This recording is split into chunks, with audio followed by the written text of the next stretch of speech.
அகிலமெங்கும் உள்ள தமிழ் நேயர்கள் அனைவருக்கும் பரம்பரை ஜோதிடர் உங்கள் மனோ பாலாஜியின் அன்பான வணக்கம். ரிஷபராசி அன்பர்களுக்கு செப்டம்பர் மாத ராசி பலன். இந்த மாதத்தில் இந்த நவ கிரகங்களுடைய பெயர்ச்சிகளால் உங்களுடைய ராசிக்கு எப்பேற்பட்ட பலன்கள் கிடைக்க போகுது அப்படிங்கிறத பற்றி தாங்க இந்த பதிவில் இப்போ நம்ம பார்க்க போகிறோங்க. ஃபஸ்ட் டைம் பார்க்குறவங்களா இருந்தீங்கன்னா சப்ஸ்கிரைப் பண்ணி பெல் பட்டன் அழுத்தி ஆல் ஆப்ஷன் கொடுங்க. ரிஷபராசி அன்பர்கள் அப்படின்னா ரிஷபத்துக்கு சுக்கிர பகவான் அதிபதி. சுக்கிரன் அதிபதியினால காலபுருஷ தத்துவத்தில் இரண்டாவதாக வரக்கூடிய தனராசி ரிஷபராசி. உங்களுடைய எண்ணம், உங்களுடைய சிந்தனை எப்போவுமே நேருக்கு நேராக என்ன மனசுக்கு படுதோ அதையே சரியாக செய்து முடிக்கணும் அப்படிங்கிற ஒரு குறிக்கோளான எண்ணம் அதிகமாக இருக்கும். இன்னும் சொல்ல போனோம்னா 10ஓட 11 இருக்கிறது உங்களுக்கு பிடிக்காதுங்க. நாம் எது செய்தாலும் மற்றவங்க யோசிக்கிற அளவுக்கு சிறப்பாக செய்து முடிக்கணும்.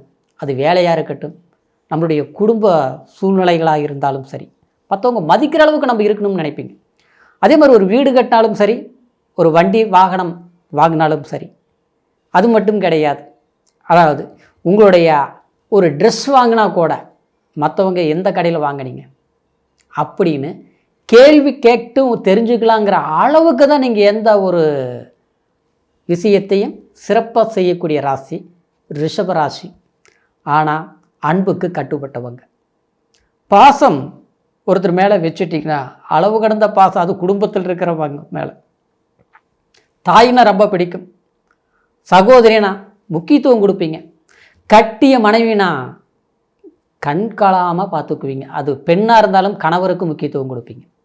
அப்பேற்பட்ட உங்களுக்கு சமீப காலங்களாக சொல்ல போனோம்னா கடந்த காலங்களில் சொல்ல வேண்டியதே கிடையாது.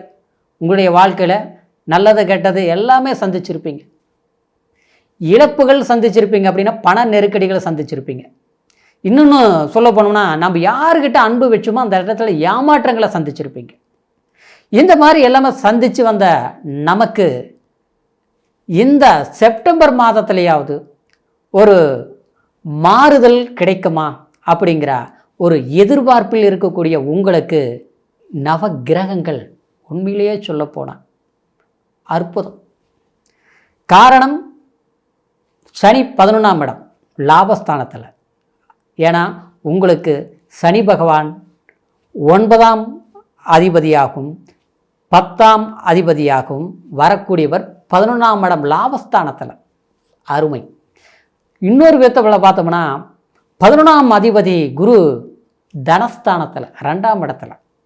ஒருத்தருடைய பணம் இருந்தால் தான் இந்த சமுதாயத்தில் அந்தஸ்தாக வாழ முடியும், மற்றவங்க மதிக்கிற அளவுக்கு நம்ம இருக்க முடியும். அப்போது தனம் இருக்கணும், செல்வாக்கு பிறக்கணும்னா அந்த 2ஆம் இடம் நல்லா இருக்கணும். அற்புதமாக இருக்குது.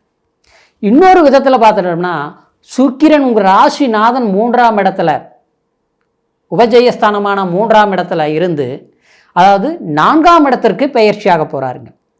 அந்த சுக்கிரன் 14ஆம் தேதி ராசிநாதன் 4ஆம் இடம்ங்கிறது ஒருத்தருக்கு சுகஸ்தானம்.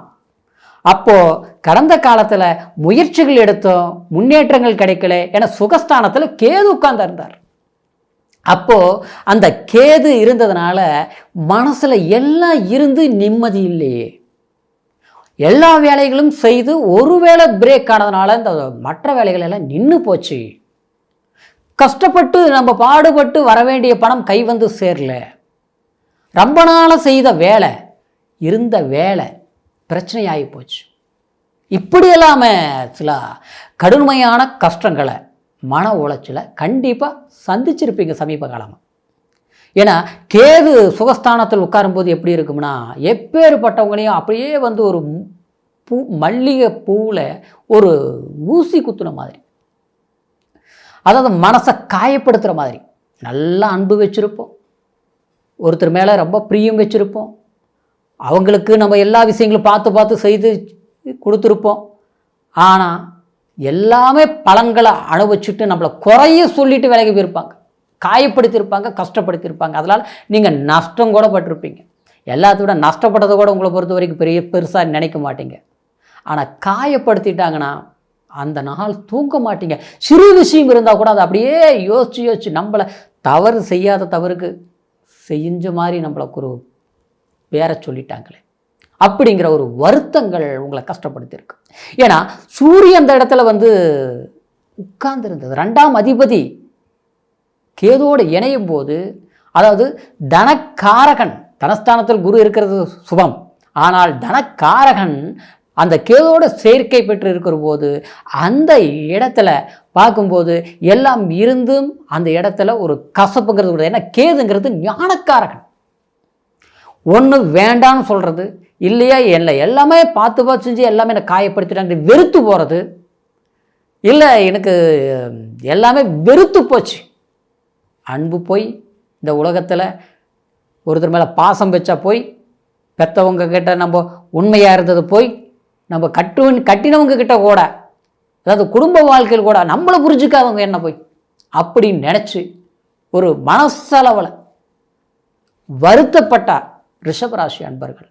ஆனால் அந்த புதன் தனக்காரகன் அந்த கேதோட செயற்கையில் இருந்து, அதாவது 5ஆம் இடத்திற்கு, அதாவது ஆட்சி உச்ச பலம் அடைய போகிறார். எப்போ? அதாவது புதன் வந்து கரெக்டாக 15ஆம் தேதி. அப்போது இந்த செப்டம்பர் மாதம் 15ஆம் தேதிக்கு பிறகு பார்த்தோம்னா நிச்சயமாக உங்களுடைய அன்பு புரிஞ்சுக்கக்கூடிய வாய்ப்புகளும், காயப்படுத்துவங்களுக்கு முன்னால் நீங்கள் ஒரு வலுவடையக்கூடிய ஒரு வாய்ப்பும், எல்லாத்தோட அந்த 5ஆம் இடங்கிறது புத்திரஸ்தானம், பூர்வ புண்ணியஸ்தானம். அப்படின்னா குழந்தைங்களால் உங்களுக்கு ஒரு மகிழ்ச்சி, அவங்களுடைய செயல்பாடு உங்களுக்கு ஒரு பெரும் வளர்ச்சி. அடுத்து பார்த்தோன்னா அவங்களுக்கு என்ன தேவைகளோ அதை நீங்கள் செய்து முடிக்கக்கூடிய ஒரு வாய்ப்புகள். அதே சமயம் அந்த 5ஆம் இடம்ங்கிறது, அதாவது காதல் அன்பு சம்மந்தப்பட்ட விஷயம். சிலருக்கு காயப்படுத்தி கஷ்டப்படுத்தி நம்மளை வெறுக்க வச்சாங்க பார்த்தீங்களா, உங்களுடைய உண்மையான அன்பு புரிஞ்சுக்காம உங்களை காயப்படுத்தினாங்களே பார்த்தீங்களா,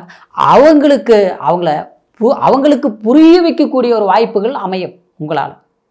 அவங்களும் புரிஞ்சுக்குவாங்க, விட்டு போனவங்க சேர்ந்து வருவாங்கன்னு சொல்கிற வார்த்தை சரிங்களா. அதே நேரத்தில் பிரிஞ்சவங்க ஒன்று சேருவீங்க.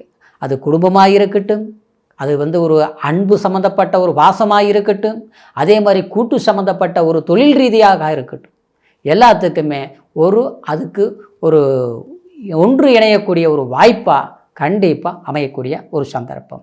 ஏன்னா புதன் தனக்காரகன், தானாதிபதி, 5ஆம் இடத்துக்கு அதிபதியும் அந்த புதன் தான். அப்போது அது ஆட்சி பலம் உச்சம் பெறும்போது அது அமோகம்.